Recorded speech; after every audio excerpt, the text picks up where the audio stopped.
In the mountains of northern Iraq, in a narrow valley called Lalish, there is a temple that has been destroyed and rebuilt more times than any structure still standing in the Middle East. The people who built it have been called devil worshippers for 1,000 years, establishing shot, Lalish Valley at dawn, golden light catching the conical stone spires of the temple complex. Mist in the valley below, they have survived 74 documented genocides, not conflicts, not persecutions. Genocides 70. Visual. Ancient stone inscription, the word firman in Kurdish script meaning decree of extermination. The most recent was in 2014, when ISIS overran their villages, killed between 5,000 and 11,000 people, and sold 10,000 women and girls into slavery. Before that, in 2007, suicide bombers killed 500 of them in a single afternoon. Before that, the Ottoman Empire tried to erase them during World War I. Before that, there were 71 more animated timeline, 74 persecution markers on a 1,500-year timeline, each one a red mark, one after another. These are the Yazidi, and this is what they believe. Slow fade to black, then single candle flame in darkness. Their faith is over 6,770 years old by their own calendar. That makes it older than Judaism by several centuries, older than Christianity by more than 1,000 years, older than Islam by nearly 2,000. Data graphic comparative religious timeline, Yazidism, Judaism, Christianity, Islam. Yazidism begins furthest left. In deep antiquity they believed the world was created by one God who then entrusted its care to 7 divine beings. The greatest of these 7 is called Tawusi Melek, the Peacock Angel. Cinematic shot, intricate peacock carvings on stone, golden candlelight catching the detail, slow pan, and here is where the misunderstanding begins. Here is where the blood begins. When God created these 7 beings, he asked them each to bow before Adam, the first human.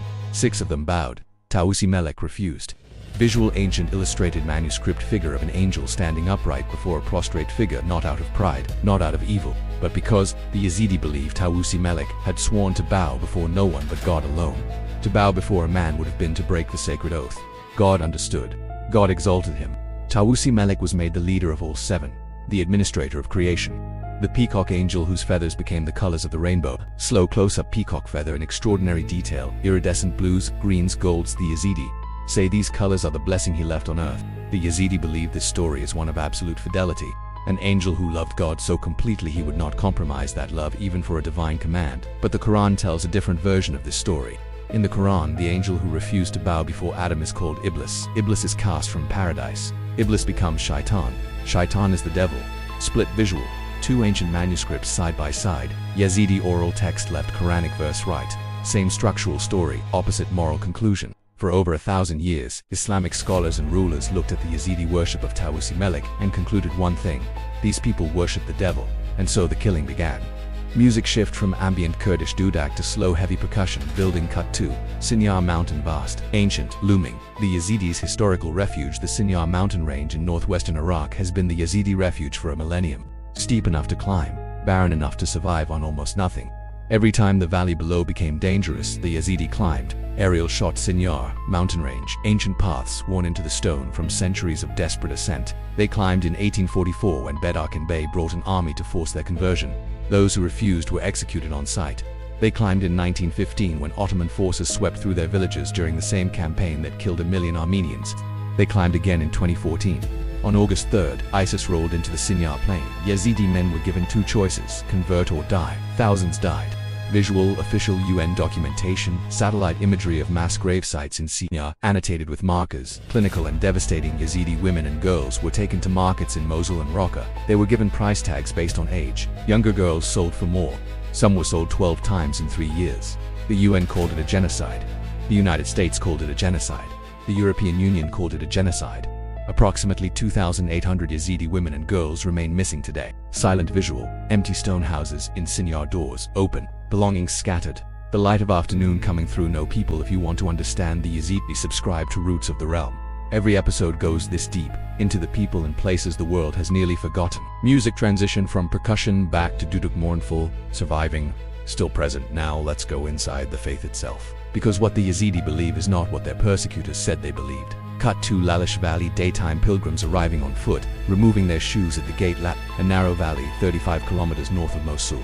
Temple spires rising from the stone, their conical shapes designed to resemble the sun at the top. its rays along the surface, the earth at the base.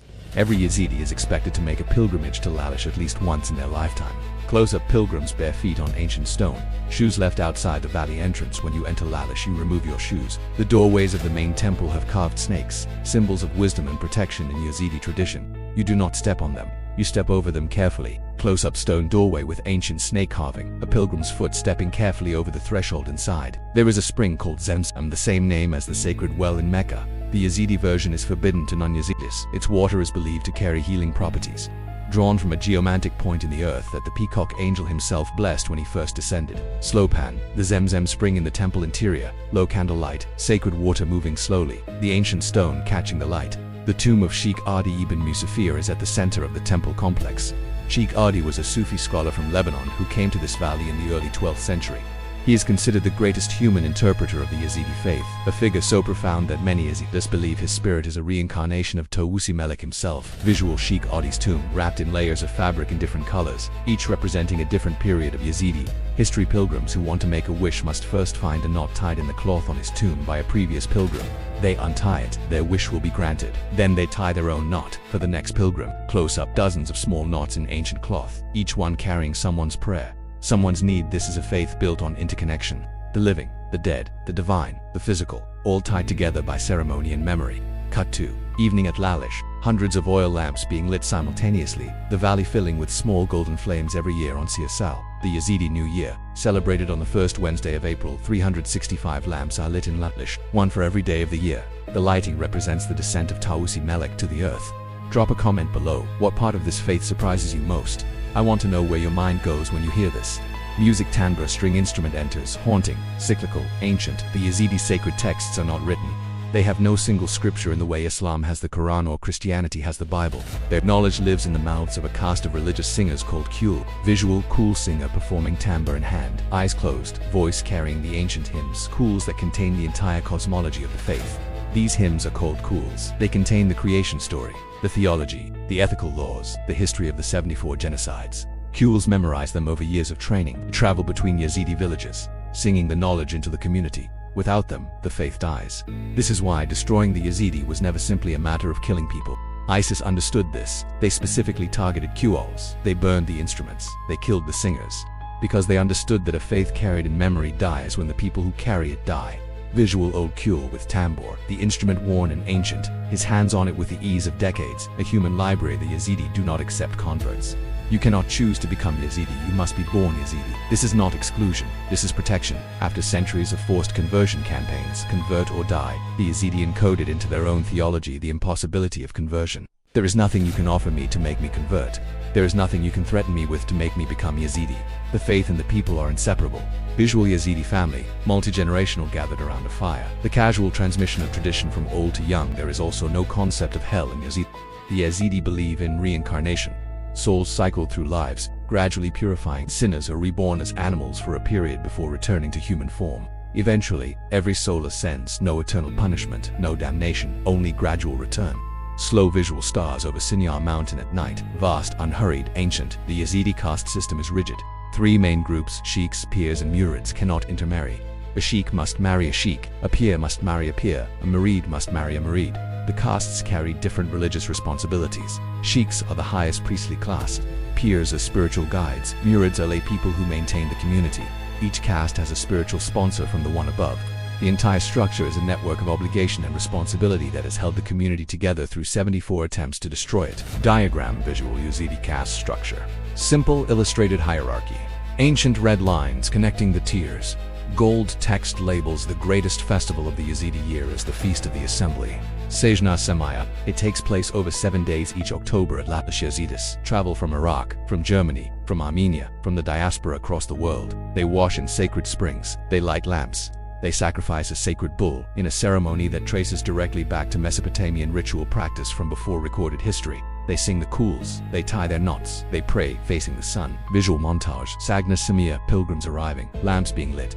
The valley at dusk filling with the sound of the tamba, sacred bull ceremony conducted with dignity, and then they go home. Back to Germany, where 200,000 Yazidis now live. Back to the refugee camps in Kurdistan that many have inhabited since 2014. Back to the empty villages in Sinjar that the UN has been trying to help them return to for a decade, with limited success. Visual Yazidi temple rebuilt after ISIS, fresh stone against ancient stone, the scaffolding of reconstruction visible against an old wall. Here is what connects this ancient faith to your world today. Cut 2. Map of the Middle East, the current Iran war context visible, Sinjar region highlighted. The Yazidi homeland sits in one of the most contested territories on earth, northern Iraq, between Kurdistan and Sunni Arab territories, between Turkey and Iran, between the wreckage of ISIS and the ongoing conflict that now burns across the region. As of this video, US and Israeli forces have been striking Iran for 32 days. The region the Yazidi call home is once again trembling. The same Sinjar mountain that sheltered them in 2014 rises from a landscape where military powers are again reshaping borders and allegiances. 2,800 Yazidi women and children are still missing.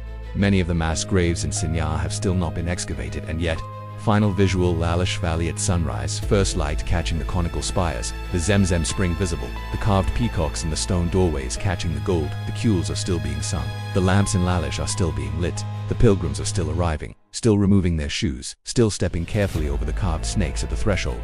The Yazidi calendar is at year 6774. Slow zoom: single Yazidi elder at the entrance to Lalish, peaceful, weathered, unhurried, the temple complex rising behind him. 74 attempts to end this faith.